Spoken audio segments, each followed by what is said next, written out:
नवी मुंबईमध्ये 33व्या डीपेक्स 2024 या तंत्रविष्काराच्या मेळाव्याचं उद्घाटन झाले। कार्यक्रमाला मंत्री मंगल प्रभात लोढा यांची उपस्थिती।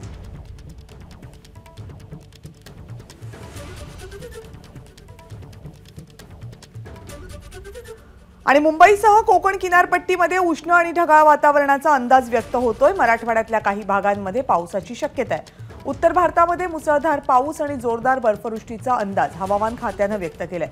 24 तासात उत्तरेकडच्या काही राज्यांमध्ये वादळी वाऱ्यासह पावसाची शक्यता आहे। आज विदर्भ आणि मराठवाड्यातल्या काही जिल्ह्यांमध्ये रिमझिम पावसाचाही अंदाज आहे।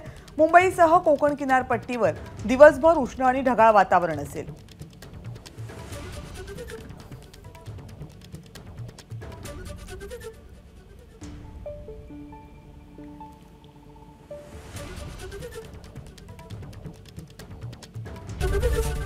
एबीपी माझा, उघडा डोळे बघा नीट।